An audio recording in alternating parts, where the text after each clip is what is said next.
Pemirsa, salam jumpa dalam acara Indonesia Cerdas untuk segmen Psikologi Populer bersama saya Febiolan Effendi. Untuk segmen Psikologi Populer hari ini, kita akan membahas tema menghadapi pasangan dengan NPD, Narcissistic Personality Disorder. Dan hari ini, seperti biasa dalam segmen Psikologi Populer, kita akan menghadirkan seorang narasumber yang sangat mumpuni, seorang psikolog, yang langsung saja kita sambut Ibu Mardia Hayati MC Psikolog. Selamat sore Ibu, apa kabar? Baik, ya. Sehat ya? Sehat. Senang sekali bisa berjumpa hari ini. Warnanya cerah, merah, itu juga ada hubungan psikologinya juga ya. Menandakan hati yang bahagia. Lagi semangat ya. Baik, terima kasih untuk kehadirannya Ibu Mardia Hayati. Dan sama seperti pemirsa di rumah, saya juga sangat penasaran sekali dengan tema kita hari ini, yaitu menghadapi pasangan yang mengalami NPD, Narcissistic Personality Disorder. Sepertinya sering kita dengar NPD dan apakah Anda, saya, dan kita mengalami gejala yang sama? Untuk itu pastikan jangan kemana-mana, kita akan memiliki perbincangan yang sangat lengkap ya Bu untuk membahas mengenai NPD ini. Nah, sebelum lebih jauh nih, yang disebut dengan Narcissistic Personality Disorder ini, itu apa sih? Bagaimana kita mengenali seseorang dengan gejala NPD itu? Untuk narcissistic disorder sendiri ya, NPD sendiri ini merasa dirinya itu lebih baik dari orang lain. Kayak gitu. Dia merasa dia mempunyai lebih baik dari orang lain, merasa juga dirinya senang menjadi pusat perhatian kayak gitu ya. Terus juga dia merasa, kadang dia juga kadang merendahkan orang lain kayak gitu. Nah, itulah yang kadang dia sendiri dengan akhirnya cenderungnya menjadi egois kayak gitu. Ya? Iya. Lalu apa sih yang membedakan seorang NPD ini dengan seorang yang narsis biasa? Kadang-kadang ada ya seorang yang narsis, senang sekali untuk memuji dirinya sendiri dan seperti itu. Yang membedakan dengan narsis biasa dan NPD itu seperti apa? Kalau narsis biasa itu kan sebenarnya masih dalam kategori masih narsis ya juga ya, cuman masih dalam kategori biasa, artinya dia merasa senang kayak gitu. Mungkin banyak dialami sama anak-anak ya, generasi sekarang ya, merasa pengen dikit-dikit berfoto ya kan, salah satunya ya, berdikit foto, merasa dikit merasa dirinya paling bagus, dikit-dikit yang lain kayak gitu. Nah, kalau untuk masuk dalam narcissistic disorder ini adalah masuk dalam gangguan, merasa dirinya lebih baik dari orang lain, merasa akhirnya mengarah ke egois, dan itu kalau misalnya tidak diatasi lebih lanjut itu akan mengarah kepada masalah sosial. Baik, jadi bisa disebutkan kalau NPD ini merupakan kondisi mental yang cenderung lebih ke gangguan ya. Gangguan mental yang merasa bahwa dirinya jauh lebih baik dari orang lain, haus akan pujian, dan juga cenderung egois dan manipulatif. Iya, benar. Nah, kalau seperti itu memang beda dengan ciri-ciri narsis biasa ya. Iya, lain. Dia lebih marah ke dirinya ke orang lain. Karena kalau di NPD ini lebih dia tidak mempedulikan ke orang lain, dia penting ke dirinya sendiri kayak gitu. Betul ya. Baik. Nah, bagaimana nih kalau katakanlah seorang NPD di dalam hubungannya dengan pasangannya, di dalam hubungan dengan suaminya atau istrinya atau pacarnya, apakah ini memiliki dampak yang signifikan ya terhadap hubungan itu sendiri? Oke, nah untuk NPD sendiri kan saya jelaskan sendiri ya, untuk NPD ini ada NPD narsistik tampak ya, artinya ada narsistik tampak, ada juga narsistik terselubung, ada juga masuk dalam narsistik antisosial dan narsistik propososial. Kalau narsistik masuk ke tampak ini adalah masuk cenderungnya dia terlihat untuk menyakiti orang lain ataupun masuk ke dalam bukan menyakiti ya, masuk ke situ lah ya, ke lingkungannya, ke berhubungan ke orang lain, terlihatlah dia narsisnya, yang nampak ya, yang nampak kayak gitu. Kalau tersubung ini dia lawannya dari nampak, dia memang ada rasa ingin diakuin, ada rasa ingin merasa lebih dari yang orang lain, tapi lebih di dalam hatinya disimpannya. Baik. Kayak gitu, nggak terlihat ya. Nah kalau narsistik masuk ke dalam antisosial itu lebih ke arah dia pengen melakukan sesuatu, yang penting orang lain rugi atau tidak dia nggak peduli. Nah, Baik, gitu. itu yang antisosial ya? Ya, kalau yang... sedangkan proposisial itu dia melakukan narsistik itu dia melakukan dukungan sosial, membantu orang lain, tapi niatnya untuk mendapatkan pujian. Oh baik. Iya, kan banyak tuh orang yang melakukan tapi di Zoom, nama saya harus ada misalnya gitu. Oh iya. Ya, jadi dia benar-benar niatnya bukan hanya karena dia niat tulus, tapi karena mendapatkan sesuatu. Nah itu masuk ke pososial. Pososial? Iya, pososial. Oh, pososial namanya. Iya. Jadi ada 4 ciri dari NPD itu sendiri ya. Yang pertama yang nampak kategorinya. Yang kedua tidak nampak atau terselubung. Yang ketiga itu antisosial. Yang keempat adalah psisosial. Psisosial ya, itu. Wah, ternyata memang ternyata berbagai macam ya ciri-ciri yang bisa dikatakan NPD. Iya. Nah, kalau itu masalah kategorinya. Ya kategorinya ya.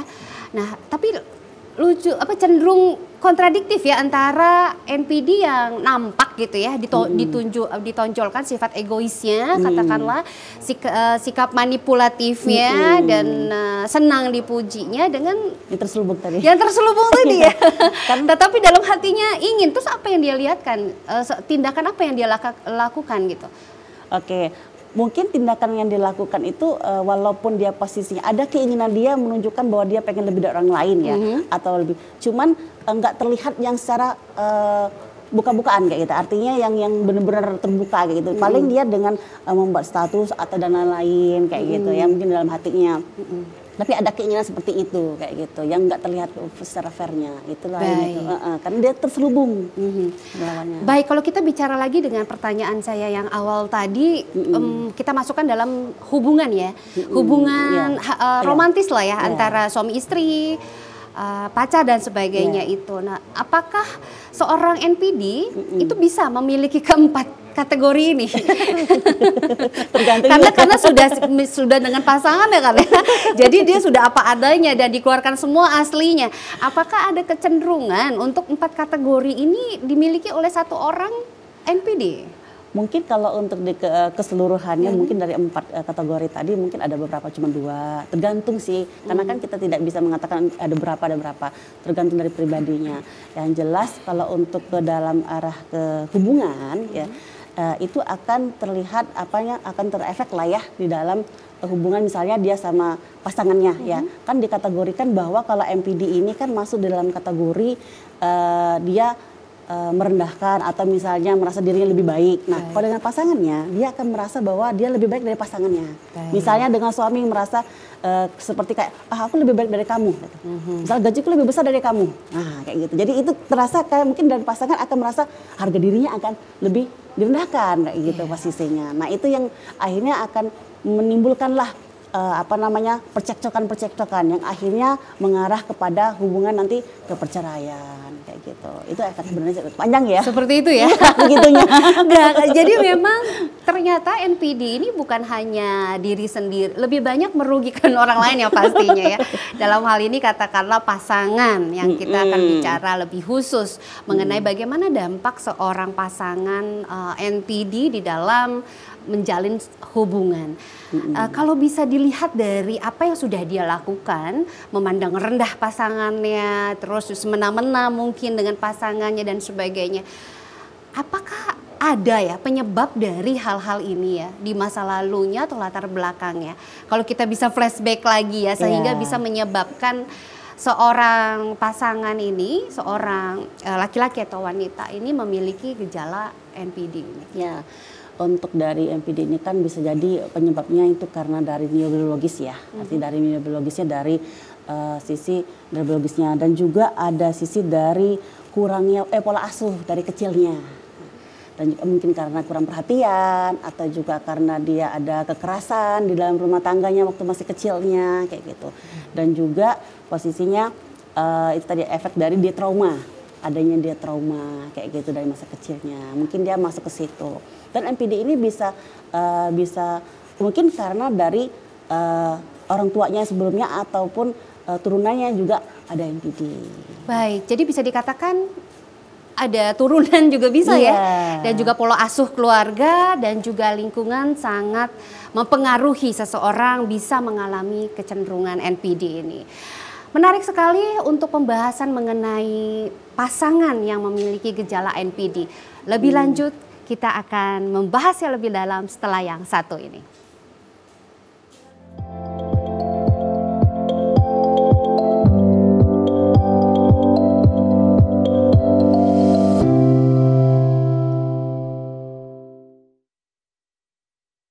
Pemenuhan gizi dalam masa pertumbuhan anak menjadi salah satu syarat mutlak membangun generasi unggul sebagai fondasi Indonesia Emas 2045. Program makan bergizi gratis yang digagas Presiden Prabowo Subianto merupakan langkah konkret pemerintah untuk mendongkrak kualitas sumber daya manusia menuju Indonesia Emas 2045. Program makan bergizi gratis memastikan setiap anak mendapatkan akses terhadap makanan bergizi dan memiliki kesempatan tumbuh sehat serta cerdas. Ditargetkan ada 82,9 juta penerima manfaat program makan bergizi gratis, terdiri dari anak-anak, ibu hamil, dan ibu menyusui. Makan bergizi gratis, ciptakan generasi unggul untuk Indonesia Emas 2045.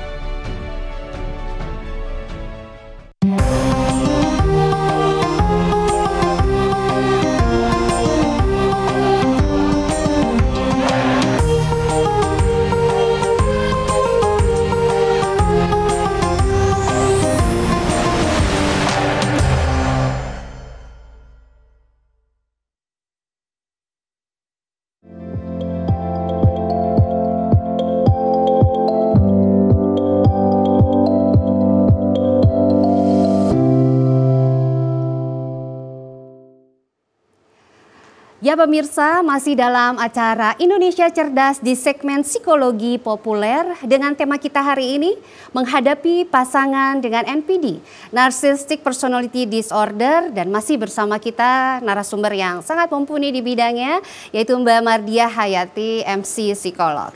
Tadi kita sudah membahas ya mengenai ciri-ciri Narcissistic Personality Disorder ini dan juga apa sih kira-kira yang menjadi penyebab seseorang bisa menderita NPD dan bagaimanakah dampaknya terhadap lingkungan maupun pasangannya di dalam hubungan romantis, katakanlah suami istri dan pacaran seperti itu ya.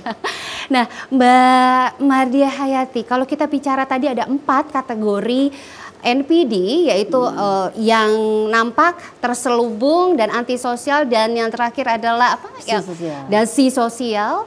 Dan juga beberapa hal yang bisa menyebabkan antara lain adalah bisa dari keturunan, faktor dari pola asuh keluarga, dan juga bisa dari traumatik ya, masa lalunya yang bisa menyebabkan seseorang bisa menderita NPD. Nah, apakah gejala NPD ini bisa dikenali sejak awal ya, Mbak Mardiah? Apalagi kalau kita dalam masa penjajakan lah sebelum melangkah ke jenjang pernikahan katakanlah. Apakah kita bisa tahu pasangan kita ini menderita NPD, dikenali sejak awal, hubungan seperti apa? Kita kan bisa kalau untuk dari awal itu bisa kita lihat ciri-ciri tadi Mbak. Artinya dari ciri-ciri tadi dia masuk dalam kategori dia merasa dirinya lebih baik dari pasangannya. Terus dia kadang mungkin dari sisi lain menyepelekan dalam arti aku lebih dari kamu lah misalnya. Mungkin kalau terkait dengan pasangan agak sering merendahkan misalnya tanpa disadari sama dia. Akhirnya kan pasangannya merasa tersinggung, merasa harga dirinya direndahkan dan lain-lain seperti itu. Iya, jadi dampak yang paling dirasakan seperti itu ya. Seorang yang memiliki pasangan NPD sering merasa dirinya rendah diri pasti ya. Karena sering direndahkan. Superior itu. Dan tidak dihargai yang pastinya. Dan selalu tidak memiliki ruang untuk berekspresi karena pasangannya yang sangat superior dan seperti itu. Itu dampak yang paling sering dirasakan oleh pasangan. Dan mungkin bisa langsung terasa ya, karena seorang NPD pasti akan langsung mengeluarkan gejala-gejalanya begitu begitu dia berhubungan dengan orang lain. Tanpa disadari sama dia. Tanpa disadari akhirnya sebenarnya. Kan efeknya jadi dia pasangannya merasa tersinggung ya dengan sendirinya kayak gitu. Nah itulah yang akhirnya semestinya kan dalam satu hubungan tuh ada saling keseimbangan kayak gitu. Iya. Mungkin kalau di saat bagusnya sih yang NPD tadi akan sadar dengan kekurangan tadi sehingga dia bisa mengontrol sebenarnya. Sebenarnya paling bagus seperti itu. Iya. Tetapi yang jadi masalah kalau misal ternyata pasangannya juga menerima saja ya. Menerima saja perlakuan yang dilakukan atau yang diberikan oleh pasangan NPD ini karena mungkin ya katakanlah beberapa faktor di dalamnya. Suami istri yang sudah memiliki anak, yang sudah mapan finansial dan sebagainya di mana seorang istri atau pasangan lainnya takut akan perpisahan sehingga menganggap perlakuan NPD itu sebagai suatu hal yang biasa saja. Nah, apa dampak yang akan dirasakan oleh pasangannya apabila terlalu lama ya dibiarkan saja dan akhirnya dia tidak pernah bisa keluar dari situasi itu? Dampak yang dirasakan seperti apa? Ya kalau misalnya tadi Mbak yang bilang kalau misalnya pasangan yang bisa menerima sih nggak apa-apa ya, gitu. Tapi kalau pasangan yang tidak menerima dampaknya dia akan merasa tertekan, dia merasa ada beban, mungkin bisa jadi sendiri depresi kayak gitu. Tapi sebenarnya kalau itu kalau untuk pasangan, tapi kalau pasangan yang bisa menyesuaikan bagusnya itu ada komunikasi dua arah kayak gitu. Artinya disesuaikan mencari jalan keluar seperti apa atau misalnya konseling nih sama yang kesehatan psikolognya kayak gitu kan seperti apa. Jadi ada tindak lanjutnya. Kalau misalnya pasangan yang tadi sudah mengetahui nih kalau misalnya yang bersangkutan itu mengalami gejala tersebut. Jadi lebih bagus sih ditanganin. Gitu. Baik. Ya jangan didiamin lah Mbak, kan kasihan juga. Tetapi perilaku NPD ini cenderung manipulatif. Seperti yang disebutkan di awal tadi, ciri-ciri dari NPD adalah salah satunya manipulatif. Bagaimana pasangannya tidak menyadari bahwa ini merupakan suatu keadaan gangguan mental ya yang dimiliki oleh pasangannya itu NPD. Dan apakah kecenderungan manipulatif ini akan bisa berdampak abusive gitu, kekerasan dalam rumah tangga dari perilaku NPD ini? Nah itu tadi kita kan bisa melihat dari ciri-ciri tadi ya di DSM itu dari beberapa ciri yang banyak tadi mungkin separuhnya yang lebih ya kita lihat apakah itu sudah tercover di situ misalnya dia merasa dirinya lebih diakui, dia merasa arogan kayak gitu, agak egois, tidak peduli dengan orang lain kayak gitu dan lain-lain. Nah itu kita lihat apakah keseluruhan itu masuk ke ciri tersebut. Nah kalau misalnya memang ada masuk ke dalam ciri tersebut, kita bisa rekomend untuk mencari perbaikan seperti apa, minta bantuan tadi ke ke psikolog atau psikiater yang untuk penanganan seperti apa. Itu yang bagusnya. Karena kalau misalnya tidak kita tangani, takutnya nanti dia akan terus akan mengarah akan lebih dalam, akan mengarah ke hambatan sosialnya. Betul. Takutnya nanti orang di sekitarnya akan jadi tersinggung, akhirnya dijauhin dan lain-lain. Itu akan merusak rumah tangga ataupun lingkungan di sekitarnya. Itu yang kasihan nantinya. Baik. Benar. Ya memang memerlukan diagnosa atau diagnosis profesional ya untuk mengatakan bahwa seseorang itu menderita NPD atau gangguan mental narcissistic personality disorder, dan memang dibutuhkan komunikasi dua arah dari pasangannya tadi untuk sama-sama mengatasi permasalahan ini. Dan apakah seorang NPD di sini bisa mendengarkan ya pasangannya ketika pasangannya membicarakan tentang kekurangannya NPD ini? Ya. Kalau misalnya gini Mbak, kalau misalnya kita melakukan komunikasi kan kita akan menjelaskan, mungkin yang akan lebih bagus kalau misalnya yang bersangkutan ya artinya dengan orang yang lebih dekat kayak gitu. Artinya kalau misalnya dia punya gangguan seperti itu nanti efeknya seperti apa. Nah itu akan merugikan diri sendiri dan orang lain. Kalau kita memberikan penjelasan dengan jelas, artinya dengan orang lain tersebut yang bersangkutan tadi nanti kamu ini akan efeknya seperti ini, dia kan pasti mau merubah dirinya kayak gitu. Kalau misalnya, tapi kalau takutnya kalau dia nggak mau dan merasa dia tadi ini itu, nah itu yang nanti efeknya nanti dia akan terasa sendiri kayak gitu. Gitu ya. Nah sebagai seorang psikolog nih Bu Mahardia, apakah sering nih pasangan suami istri yang konseling untuk permasalahan gangguan mental narcissistic personality disorder ini? Kalau dikatakan ada, kalau dikatakannya sering banget tuh enggak juga. Cuman kan kita ngelihat sih, kalau saya seringnya ngelihatnya pasangan seperti itu kayak gitu. Di sisi misalnya yang pasangannya merasa lebih tinggi, akhirnya yang istrinya misalnya suaminya yang tinggi, istrinya disepelekan, atau sebaliknya nih. Sering melihat ya. Misalnya istrinya yang lebih tinggi nih dari masalah finansialnya, dari masalah kedudukannya, misalnya jabatan dan pendidikan, misalnya sudah dengan suaminya. Nah itu dia mungkin ngerasa semena-mena kayak gitu. Semestinya kan harus ada keseimbangan, menghargai kayak gitu. Karena kan dalam satu hubungan itu kadang kita nggak harus sama selevel. Kadang ada itu yang harus benar-benar yang diseimbangin. Akhirnya mengarah seperti itu. Iya. Apakah seperti tadi ya, perbedaan penghasilan yang terlalu signifikan, status dan sebagainya itu bisa membuat orang menjadi NPD dadakan. Enggak juga. Ya bagaimana ya bisa membedakan ya? Kadang-kadang juga dengan tidak ada hal yang seperti itu juga seseorang bisa menyakiti pasangannya ya, dengan rasa egois yang sangat tinggi, dengan rasa merendahkan pasangannya tanpa embel-embel yang tadi, status, finansial dan sebagainya. Nah itu yang membedakannya seperti apa ya?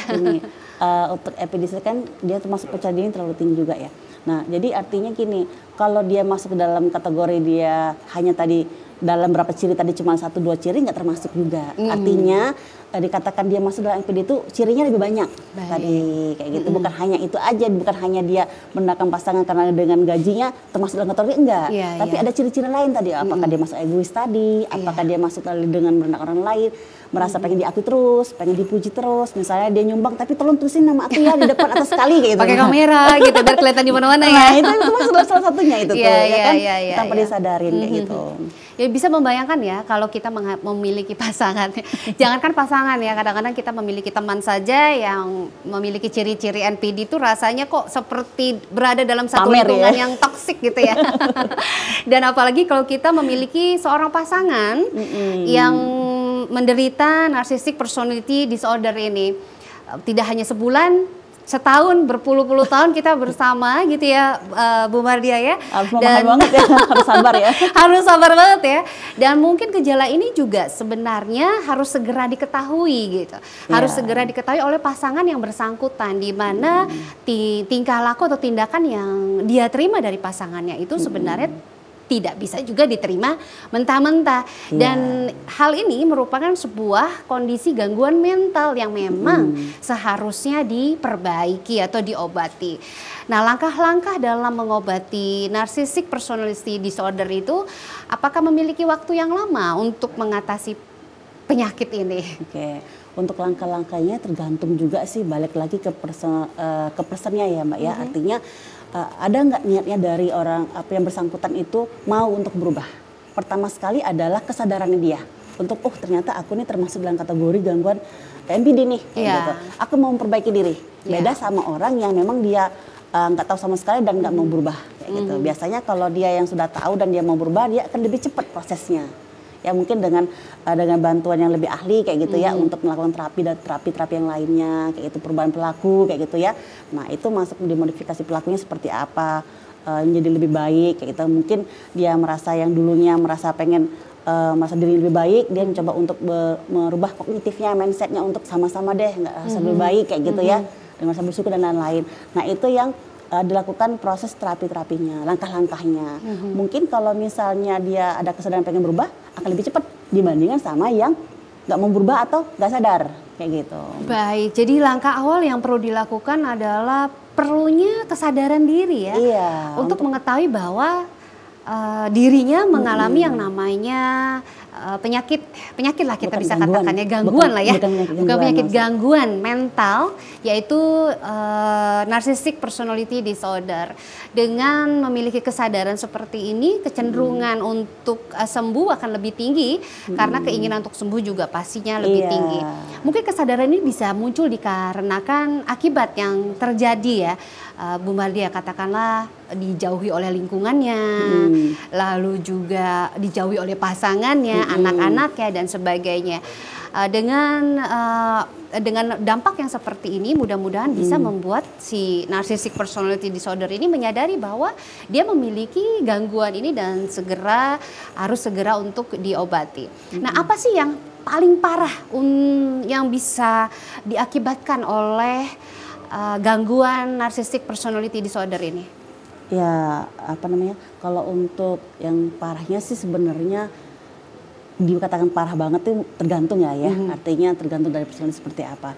Jadi yang jelas itu akan berefek parahnya ke orang-orang sekitar atau lingkungan itu akan kayak gitu. Yang masuk ya bisa jadi parahnya kalau misalnya pasangan tidak menerima, akhirnya tadi parahnya dia akan rumah tangganya akan berantakan, akhirnya bisa cerai kayak gitu ya kan, karena ada yang nggak tersinggung, merasa nggak dihargain dan lain-lain kayak gitu. Jadi itulah yang sangat penting sekali. Iya, baik. Kita akan baca WA-nya. Ada yang bertanya dari Ibu Lydia ini. Sorry mau bertanya, apakah NPD ini ada faktor dari masa kecil yang kurang perhatian atau memang bawaan dari masa kecil yang salah asuh sehingga sampai besar dan sampai bekerja faktor tersebut terbawa-bawa? Itu yang pertama. Yang kedua pertanyaannya adalah saat bekerja apa orang yang NPD ini membawa pengaruh buruk pada lingkungan sekitarnya atau lingkungan pekerjaannya, dan apakah orang yang NPD ini merasa dan tahu bahwa dia termasuk dalam NPD? Bagaimana nih? Terima kasih pertanyaannya Ibu Lydia, akan segera dijawab oleh Ibu. Oke, nah tadi kan sudah saya jelaskan ya, untuk dari penyebabnya itu salah satunya adalah dia mungkin ada masa trauma dan juga pola asuhnya. Mungkin karena terlalu dimanja atau tidak selalu dimanja, ataupun juga yang kurang mendapat perhatian. Nah itu salah satunya juga, sehingga dia akan mengefek ke tanpa sadarnya pas sudah ke dewasa atau pas di remaja ataupun pas dewasa pada ini ya. Nah untuk tadi pertanyaan yang kedua tadi ya, terkait dengan di dalam lingkungan kerja. Betul. Itu juga bisa mempengaruhi Mbak. Kenapa?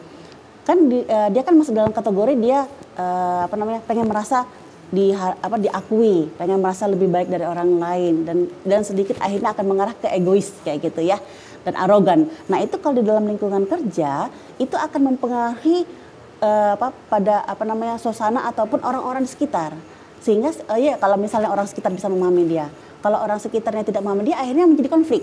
Betul. Nah itu akhirnya timbul konflik itu ya, akhirnya mengarah pada permasalahan-permasalahan.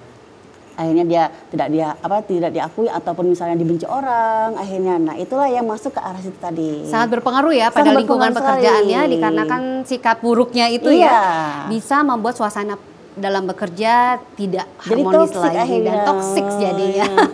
Baik, terima kasih untuk pertanyaannya Mbak Lydia, dan kita lanjut untuk pertanyaan kedua, boleh ya? Lanjut ya. Iya, Assalamualaikum. Nah, waalaikumsalam warahmatullahi wabarakatuh dari Batina. Izin bertanya nih, bagaimana sebaiknya bersikap ketika menghadapi orang narsis seperti itu? Dan apa yang dapat kita lakukan agar hal tersebut tidak terjadi? Terima kasih Mbak Tina untuk pertanyaannya. Silakan. Oke, menghadapi orang narsis ya caranya ya. Ya caranya tadi kita pahami dulu nih, masuk dalam kategori narsis nggak sih? Iya. Terus sudah itu yang mungkin tadi kita lakukan adalah mungkin kita menjelaskan dulu nih komunikasi dua arah. Terus tindakan-tindakan dia tuh efeknya nanti kemana kayak gitu. Sehingga kita harus jelaskan kalau kamu tindakan seperti ini, biasanya itu untuk orang-orang yang dekat ya. Jadi pendekatannya itu dengan mungkin pendekatan secara personal dulu. Kayak gitu, jangan diomongin di depan umum, tapi kita pendekatan secara personal dulu, ngobrol, perilaku kamu seperti ini dan bagaimana caranya dan efeknya bagaimana. Karena kalau takutnya kalau misalnya tidak kasih tahu, dia nggak sadar kayak gitu loh. Jadi kita memang harus ada orang yang mungkin orang terdekat atau orang yang bisa dipercaya sama yang bersangkutan kayak gitu untuk memberi tahu seperti apa tindakannya supaya tidak menyinggung orang lain ya. Dampaknya seperti apa nantinya. Nah itu karena kasihan juga nanti yang bersangkutan akhirnya kan kayak gitu tanpa sadarinya. Baik, terima kasih untuk jawabannya ya, lengkap sekali. Ternyata memang perlu bantuan juga dari sekitar ya. Dan perlu juga seorang narcissistic personality disorder untuk mendengarkan ya, untuk mendengarkan masukan dari orang-orang sekitarnya, dan perlu juga keberanian dari orang-orang sekitarnya dan juga pasangan menegur lah ya, untuk menegur setidaknya dan memberitahu bahwa perilaku yang sudah diberikan oleh seorang NPD ini cukup merugikan lingkungan sekitarnya, setidaknya merugikan perasaan orang lain, suasana yang tidak nyaman yang disebabkan dirinya sendiri juga bisa, dan dirinya sendiri juga, sehingga dijauhi sama orang-orang sekitarnya. Dia nggak depresi karena gangguan emosinya tidak seimbang di situ. Iya betul. Jadi tadi pertanyaan terakhir tuh gimana ya supaya tidak mengalami hal ini? Itu cukup menggelitik juga dikarenakan kita akhirnya mau nggak mau ya orang yang menderita NPD ini diakibatkan karena traumatik tadi dan psikologisnya adalah pola asuh dan juga genetik dan sebagainya. Kita kan nggak mau nih, nggak mau. Apakah itu harus suatu keadaan yang memang harus diterima atau kita bisa menolaknya atau bisa menghindarinya? Kalau bisa merubahnya, bukan menghindari dan menolak. Kalau menghindari nanti seperti itu terus ya kan. Jadi kalau bisa kalau kita sadar kita merubahnya. Artinya yang paling bagus adalah kemauan diri untuk merubah. Yang jelas dia ada kesadaran dulu. Oh ternyata aku masuk dalam kategori narsistik nih. Nah efeknya seperti ini dan aku mau merubah. Nah itu yang lebih bagusnya. Yang susahnya ini dia nggak merubah, data tapi nggak merubah. Kayak gitu. Nanti efeknya nah itu tadi. Baik, butuh bantuan dari sekitar dan juga kesadaran yang tinggi untuk merubah seorang NPD ini untuk setidaknya lebih baik dari sebelumnya, berkurang lah ya. Dari 4 kategori itu mungkin hanya 1 atau 2 mungkin bisa berkurang. Dari ciri-ciri yang dimiliki oleh seorang NPD itu. Nah mungkin masih ditunggu bagi pemirsa yang ingin bertanya lebih lanjut mengenai apa sih dampak dari pasangan yang ternyata mengalami gangguan narcissistic personality disorder ini. Kita masih punya banyak waktu untuk 2 segmen berikutnya. Masih banyak nih ya. Nah, ya mungkin sebelum kita beranjak ke segmen berikutnya, apakah ada yang bisa kita lakukan dengan cepat untuk seseorang ketika kita bisa melihat, katakanlah ya mungkin Mbak juga sering melihat ya pasangan yang cenderung menderita akibat pasangan yang NPD, apakah bisa kita langsung beritahu saat itu juga, ataukah kita harus memberitahu ke pasangannya yang menjadi korbannya, atau sebaiknya langsung dikasih tahu ke seorang yang menderita NPD itu? Nanti dijawabnya. Oh nanti. Kita akan jawab dan bahas tuntas pastinya dalam segmen berikutnya. Untuk itu pemirsa tetaplah bersama kami.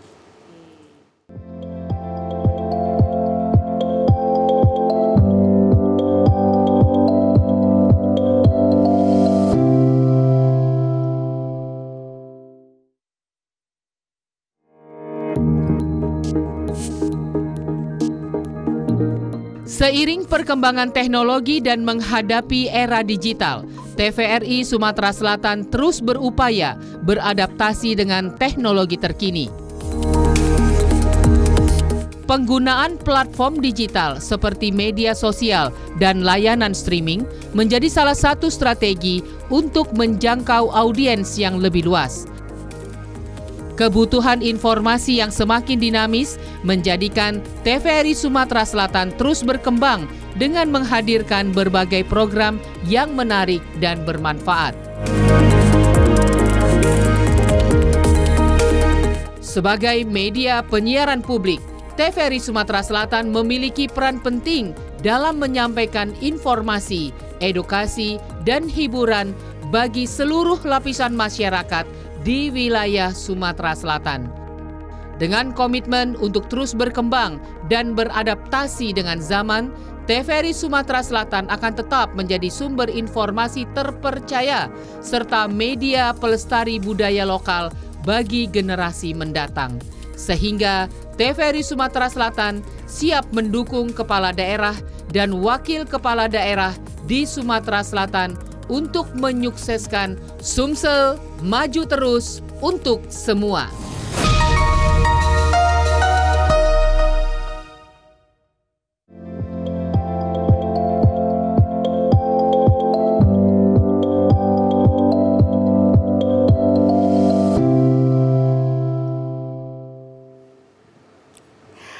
Pemirsa, masih dalam acara Indonesia Cerdas di segmen Psikologi Populer dan masih hangat kita terus membahas tema kita hari ini, yaitu menghadapi pasangan dengan NPD, Narcissistic Personality Disorder.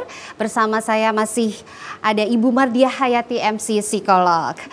Tadi sebelum kita break, kita sudah masuk dalam pembahasan strategi menghadapi dan bertahan dalam situasi NPD ini. Seperti yang Ibu lihat tadi bahwa kalau kita melihat nih pasangan yang mengalami sebagai korban dari pasangan yang NPD ini, apa yang harus kita lakukan? Apakah kita langsung bersikap untuk memberitahu pasangan tersebut atau seperti apa nih sebaiknya? Oke. Sebenarnya sih kalau misalnya bagusnya sih memang kita langsung memberitahu, cuman kalau misalnya yang bersangkutan nggak mau menerima, nah itu biasanya bagusnya ada orang ketiga yang memang bisa dipercaya sama yang bersangkutan yang menderita yang gangguan NPD tadi, misalnya apa orang tuanya, kita kasih tahu nih seperti ini efeknya, dampaknya seperti ini, bagaimana ke suaminya atau misalnya ke istrinya kayak gitu ya, ke pasangannya kayak gitu. Kalau misalnya jadi orang yang ketiga ini yang akan bisa melakukan komunikasi dua arah. Baik, seperti apa. iya. Kadang orang yang nggak menerima nih, tapi kalau ada yang menerima enak kayak gitu kan, langsung kita ngasih taunya seperti apa. Atau kita juga bisa ngasih tahu ke pasangannya, untuk pasangan yang beritahu kan ke yang bersangkutan kayak gitu. Bisa jadi seperti itu. Iya. Itu bagi kita yang dari orang luar ya, yang melihat kondisi seperti itu ya, bagi kita tidak sangat menyenangkan untuk dilihat ya.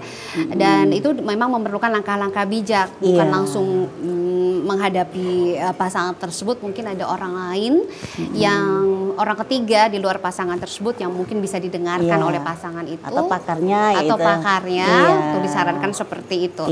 Nah, pertanyaan berikutnya, bagaimana langkah awal yang harus dilakukan bagi seorang yang sudah terjebak dalam hubungan NPD ini apabila pasangannya sudah sudah memiliki gangguan NPD ini? Apa langkah awal sebelum terjebak lebih dalam? Apakah perlu langsung dikonfrontasi ataukah perlu melibatkan kedua orang tua atau juga ini langkah awal yang untuk perbaikan, langkah awal untuk perbaikan ya? Ya betul, langkah-langkah awal aja dulu. Ya? Iya. Artinya pasangannya ya, betul. Pasangannya yang sudah menderita kayak gitu ya, artinya yang mengalami gangguan. Ya mungkin itu adalah komunikasi tadi, dua arah tadi.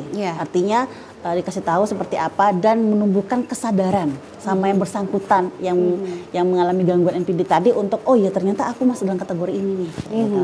Nah, baru ada langkah perbaikan. Kayak gitu. Karena untuk melakukan perubahan, modifikasi perilaku itu kan dia harus ada kesadaran dulu. Takutnya kalau dia tidak ada kesadaran, dia nggak mau berubah nih. Gitu. Jadi dia nggak ada sadar. Aku nggak ngerasa apa-apa nih, nggak menderita. Artinya kesadaran dulu ditumbuhkan dengan komunikasi, baik itu dengan pasangannya dikomunikasikan atau juga dengan orang tuanya atau dengan lingkungan yang terdekat lah dengan yang bersangkutan melalui bangun tersebut. Baik, tadi sempat disebutkan bahwa salah satu penyebab dari NPD ini adalah faktor pola asuh orang tua atau genetik atau keturunan. Nah, pernah nggak ya dalam situasi di mana pasangan kita NPD dan kita mau curhat atau ngadu sama mertua dan ternyata mertuanya juga memang seorang NPD nih ya, yang tidak mau mengakui bahwa mereka tuh mengalami NPD gitu ya. Kan karena salah satu gejalanya adalah tidak mau mendengarkan orang lain, ini pasti ya, dan selalu merasa dirinya benar dan juga manipulatif untuk kali ini.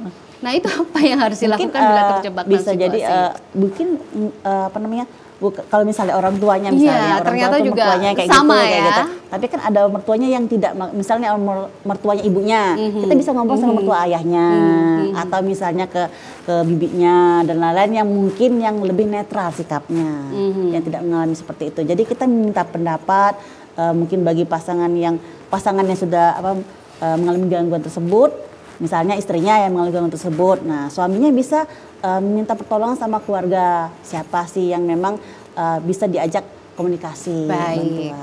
Baik, kita berbicara sekarang mengenai langkah-langkah penyembuhan bagi seorang NPD atau Narcissistic Personality Disorder. Di awal juga tadi sudah disebutkan bahwa perlunya diagnosis profesional untuk mengatasi atau memberi label bahwa seorang ini menderita NPD atau tidak. Nah, setelah diketahui bahwa seseorang itu menderita NPD, apakah langkah-langkah selanjutnya bagi seorang profesional, katakanlah seorang psikolog, untuk mengatasi seseorang yang menderita NPD ini?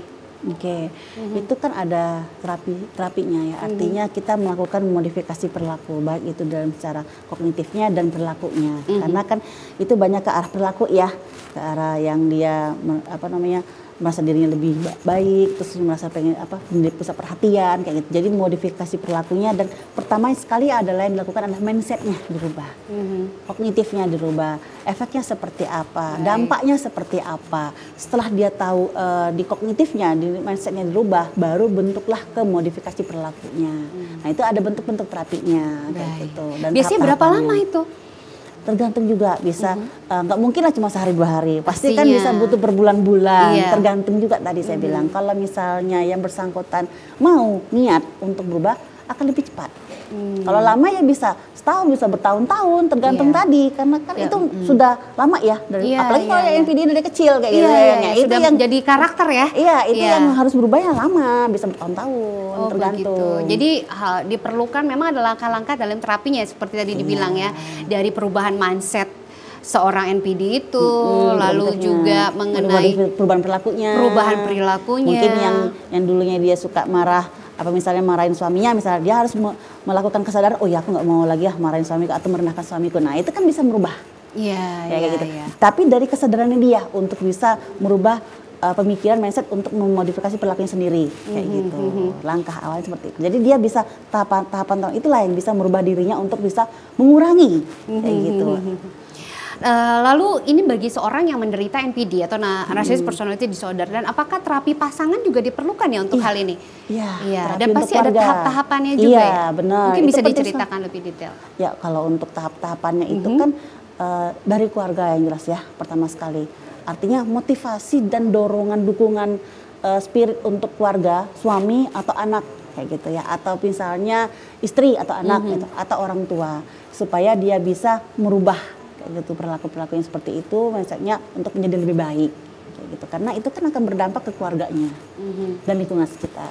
Jadi support dari orang tua dan keluarga itu spiritnya itulah yang masuk ke terapi keluarganya, sama terapi ke diri sendiri. Nah, makanya tadi yang tadi dikatakan sama Mbak yang tadi, berapa lama itu butuh proses yang memang bukan hanya satu orang tapi berkaitan dengan banyak orang di lingkungan keluarganya, dan itu butuh support semua. Gitu. Tapi yang pastinya penderitanya dulu ya. Penderitanya dulu yang harus diterapi ya. Ada niat nggak gitu sebelum melakukan terapi pasangan, atau bisa langsung dua-duanya itu? Kalau bisa ya langsung dua-duanya juga. Artinya kan itu kan antara dia mau merubah dengan pasangannya itu juga sejalan. Iya. Kadang-kadang harus sejalan. Harus sejalan ya. Kadang-kadang juga sendiri mungkin dia takut atau keberatan atau seperti apa. Jadi harus sejalan, memang dia mau merubah dan disupport sama keluarga dan pasangan sama anak-anaknya misalnya kayak gitu ya, atau misalnya pokoknya keluarganya lah kayak gitu. Jadi dia bisa melakukan perubahan tersebut dan juga posisinya dia juga ada disupport kayak gitu sama keluarga. Jadi itu termotivasi sehingga dia cepat untuk merubah itu. Baik. Nah, memang perlu kesadaran dari pasangan dan lingkungan sekitar juga sekali lagi ya. Di sini untuk membantu justru untuk membantu penyembuhan dari si penderita NPD, Narcissistic Personality Disorder ini atau gangguan mental ya, katakanlah seperti itu. NPD. Iya. Sepintas mungkin kalau kita lihat ya, kalau kita tidak mengalaminya setiap hari ya rasa enggan atau rasa tidak suka aja terhadap seorang NPD ini ya. Ternyata dia NPD gitu. Iya, benar ya. Kita lihat kelakuannya, kok kayak ini sih kelakuannya gitu. Kita sadar juga sama orang. Betul. Kadang-kadang cuma mungkin hanya narsis saja, hanya egois sekali-sekali, tapi kalau sudah dilakukan berulang-ulang dan malah cenderung membuat lawan bicaranya, orang sekitarnya atau pasangannya merasa lebih tertekan gitu ya, dan lebih tidak dihargai, dan mungkin ini lebih bentuk penyiksaan batin. Bener gak ya? Iya Bu ya, kalau penyiksaan batin ini dilakukan bertahun-tahun memang dampaknya sangat ini juga. Bisa juga depresi, bukan depresi ke yang bersangkutan, malah depresi sama pasangan yang takutnya kayak itu. Takutnya kan karena dia nggak nerima dan merasa jadi beban kan. Jadi makanya itu juga butuh kesadaran untuk orang-orang terdekat kayak gitu. Jangan sampai dampaknya akan mempengaruhi ke pasangan ataupun ke keluarganya. Jadi misalnya tadi takutnya terjadi akhirnya mereka ada perceraian gara-gara akhirnya dia tertekan, merasa nggak ini, akhirnya yang merasa salah satunya tidak sependapat, tidak seini misalnya kayak gitu. Nah itu yang banyak terjadi case-case-nya ini perceraian. Seperti itu. Kayak gitu. Nah langkah kalau bicara soal strategi tadi katakan seperti itu. Untuk mengetahui lebih cepat ya gejala dari NPD itu, strategi apa yang bisa dilakukan agar kita itu tidak terjebak dalam situasi yang seperti ini, atau dalam memiliki pasangan yang ternyata NPD ini? Ya harus tahu ciri-cirinya dulu. Jadi kita harus paham ciri-ciri tadi ya. Ada beberapa ciri tadi yang mungkin 9 atau lebih ya posisinya itu. separuhnya dari ciri-ciri tersebut. Misal tadi yang sudah disebutkan tadi ciri-cirinya, dia merasa dia termasuk dalam kategori suka nggak, merasa pengen diperhatiin, suka nggak dia merasa pujian gitu, merasa nggak suka meremehkan atau egois ya, terus dia merasa sering mencampah kalau kita nih sering mengejek dan lain-lain ya, merendahkan dan lain-lain. Nah, itu masuk dalam kategori dari beberapa tuh. Kalau sudah masuk dalam include, nah itu kurang lebih hampir seperti itu. Pintar-pintarlah kita ya pemirsa untuk mengetahui gejala dan memahami gejala dari seorang yang menderita gangguan narcissistic personality disorder ini. Apalagi bagi kita bagi pasangan. Bila perlu searching nih, apa sih ciri-ciri nih dari NPD nih, searching dari beberapa, masuk dalam kategori. Kalau cuma 1-2 belum masuk dalam kategori, tapi kalau sudah hampir semuanya atau misal separuhnya lebih kayak gitu, oh iya hampir. Nah, baru kita komunikasikan langkah yang seperti ini. Bagaimana sih kamu masuk dalam kategori? Bukan kita nanti kalau kita ngomong belak-belakan tersinggung lah yang bersangkutan ya. Jadi kita cari kasih komunikasi yang asertif lah. Orang lain tuh nggak tersinggung juga, tapi kita menjelaskan dengan jelas dan buktinya seperti ini. Contohnya seperti ini, efeknya seperti ini. Bagaimana kamu mau nggak? Misalnya gimana? Apakah perubahan? Nah, kalau dia mau ada kesadaran, efeknya dia juga melakukan itu, baru kita coba untuk terapi. Kalau dia yang rasa masih belum, aku nih enggak sih, aku biasa aja kayak gitu gini. Nah, nanti kita lihat nih kayak gitu dampaknya ke lingkungan tadi, kerja, dampak ke lingkungan keluarganya, dampak ke yang lain. Nah, itu baru kita kasih tahu. Biasanya orang ini kalau enggak jatuh kepentok nggak terasa. Betul. Nah, jadi kalau sudah tahu kepentok baru kerasa, oh iya aku ini seperti ini. Nanti kasihan ke anak-anakku misalnya atau ke dalam lain dan pasangan lain. Nah, itu baru kita coba kayak gitu. Baik ya. Jadi dalam artian di sini kita sebagai seorang penderita NPD-nya dan sebagai korban dari pasangan yang NPD juga tidak bisa berdiam diri. Di saat kita merasa bahwa pasangan kita ini memiliki ciri-ciri NPD, harus segera bertindak, harus segera melakukan sesuatu, setidaknya melakukan komunikasi intens dengan pasangan kita dan mencari bantuan profesional. Akan kita teruskan lagi perbincangan kita, jangan kemana-mana, tetap di Indonesia Cerdas, Psikologi Populer.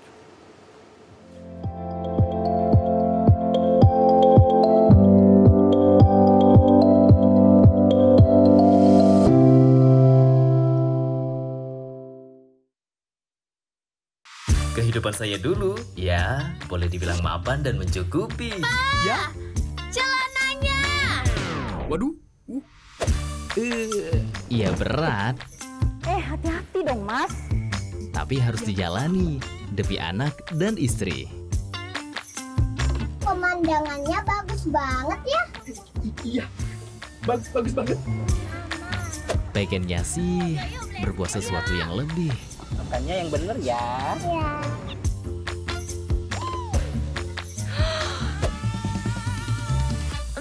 Pinter. Akhirnya kutemukan caranya. Tapi ternyata itu salah. Sepeda anak jadi hilang. Mobil cicilan hilang. Rumah warisan keluarga juga ikut hilang. Waduh. Pa, aku pulang ke rumah orang tua. Hati-hati ya, jangan jadi seperti saya.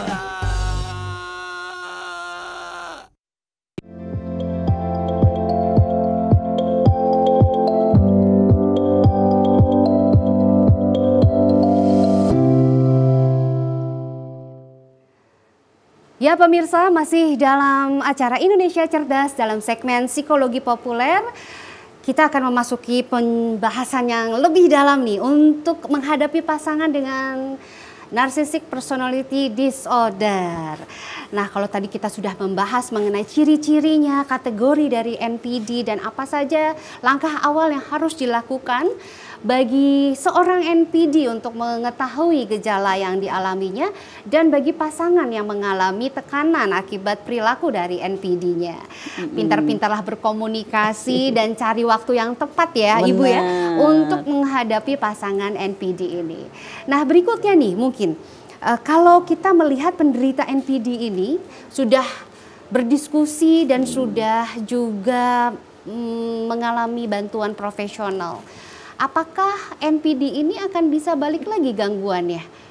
Kalau tidak terus berobat, katakanlah tidak konseling dan tidak dengan bantuan profesional, apakah akan balik lagi?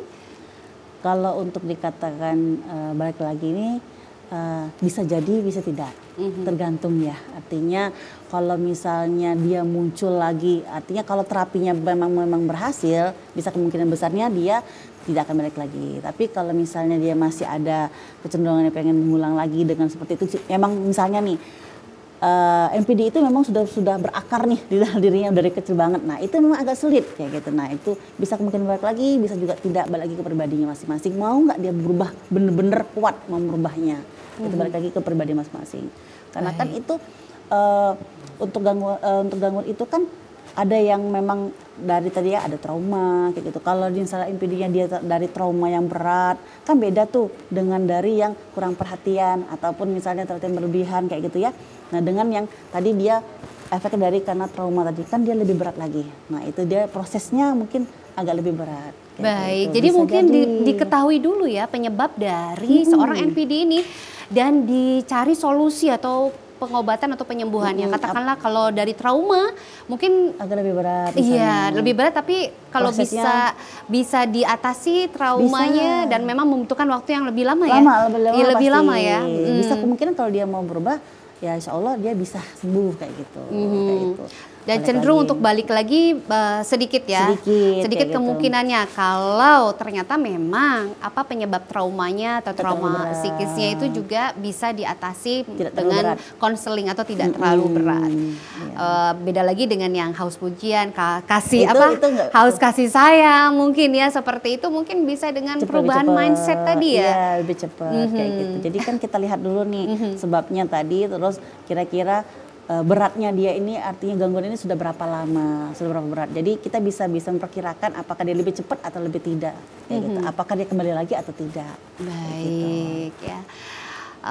Sebagai seorang psikolog mungkin sering juga mendengarkan curhatan nih dari pasangan suami istri dan juga sering sekali mendengarkan cerita-cerita dari akibat perilaku NPD pada pasangan ya. Nah katakanlah di saat seperti apa, posisi atau masa seperti apa yang paling kritis yang harus pasangan tersebut keluar dari situasi tersebut dengan pasangan yang NPD itu? Oke, pastikan di saat yang bersangkutan tadi pasangannya mengalami gangguan tadi ya, NPD tadi. Jadi dia memang harus lebih sabar kayak gitu. Pertama kalau di saat dia sudah memang benar-benar sudah kesabarannya sudah habis kayak gitu ya, artinya sudah benar-benar udah capek kayak gitu kan, mungkin ada pasangannya kesabaran sudah habis dan capek. Ya dia mengkomunikasikan, cari jalan keluar untuk supaya bisa keluar dari situ. Kayak gitu. Ada yang memang dia capeknya dia nggak mau keluar, akhirnya udahlah aku ada masalah karena tadi sama-sama akhirnya egois tadi, akhirnya udah cerai kayak gitu. Tapi ada yang memang mempertahankan pasangan tadi, jangan sampai kita putus kayak gitu hubungan dan lain-lain. Bagaimana caranya kita mengobati nih pasangannya, disembuhkan. Nah itu supaya dampaknya tadi sudah bisa berkurang dan bisa menjadi lebih baik. Nah itu seperti itu sih. Baik, jadi keluarnya. Langkah-langkahnya harus dilakukan dulu ya. Jadi kalau ada pertanyaan kapan sih kita mempertimbangkan untuk keluar dari hubungan yang sangat menyiksa ini gitu ya. Di saat pasangannya memang menderita NPD berat. Mungkin sebelum mempertimbangkan hal tersebut ada baiknya kita juga mengalami dulu yang namanya langkah-langkah komunikasi efektif itu antara pasangan. Dan dilakukan juga konseling dengan tenaga profesionalnya untuk mengatasi hal ini. Dan dengan harapan mudah-mudahan saja gejala ini berkurang atau pasangan bisa sembuh ya. Dari gangguan tadi. Iya betul. Baik Bu Madiah, mungkin yang ingin ditanyakan lagi adalah bagaimana proses pemulihan setelah lepas dari hubungan dengan pasangan NPD nih. Di saat memang ternyata akhirnya lepas dengan pasangan yang NPD, proses pemulihan kita juga tidak bisa menyepelekan korban dari pasangan yang NPD ini. Mungkin korbannya cenderung lebih sakit ya Bu ya, karena perlakuan yang bertahun-tahun dari rasa tidak dihargai, disepelekan, dihina, dan juga dimanipulatif, sehingga mungkin dampak psikologisnya berat sekali nih bagi seorang korban dari NPD ini. Nah ini proses pemulihan yang terhadap si korban ini seperti apa nih agar tidak trauma membangun hubungan kembali dengan yang lainnya? Oke, Intinya adalah kita dulu harus tahu ya kalau ternyata pasangan kita tuh sudah mengalami NPD kayak gitu. Yang penting adalah di sini dia harus lebih sabar dulu pertama ya. Nah sudah sabar, dia mencoba untuk bisa lebih ikhlas. Kayak gitu. Artinya di saat kita sudah ikhlas dengan apa namanya posisi pasangan kita tuh sudah mengalami gangguan NPD tadi kayak gitu. Kita harus ternyata memang dia ini gangguan NPD. Jadi kita biasanya kalau kita sudah memahami ternyata dia ini ada gangguan, pasangan tadi akan lebih ikhlas, lebih ikhlas lagi ya, dan lebih sadar bahwa itu bukan salahnya. Tapi memang ada gangguan. Dan itu adalah gangguan. Mudah-mudahan saja trauma itu segera diobati dan bisa lebih move on lagi. Bersyukur, ikhlas dan dia bisa mencoba untuk memperbaiki diri dan lebih memahami pasangannya. Baik, terima kasih sekali narasumber kita yang sangat luar biasa hari ini, Ibu Mardia Hayati, MC psikolog yang telah memberikan pencerahan dan penjelasan yang mendalam mengenai pasangan narcissistic personality disorder. Yang paling penting dalam menghadapi hal ini adalah secepatnya kita sadar bahwa kita menderita NPD dan perlu mendengarkan masukan dari pasangan dan orang lain sekitar ya. Dan diperlukannya untuk penanaman mindset yang untuk merubah mindset bahwa kita bisa menjadi lebih menghargai orang lain dan juga untuk support system keluarga yang sangat diperlukan untuk mengatasi yang namanya pasangan yang menderita narcissistic personality disorder ini. Sekali lagi terima kasih Ibu Mardia Hayati untuk bincang-bincang hari ini. Terima kasih pemirsa yang sudah memberikan masukan dan pertanyaannya dalam acara Indonesia Cerdas segmen Psikologi Populer hari ini. Saya Febiolan Effendi dan juga Ibu Mardia Hayati, si psikolog pamit undur. Assalamualaikum warahmatullahi wabarakatuh.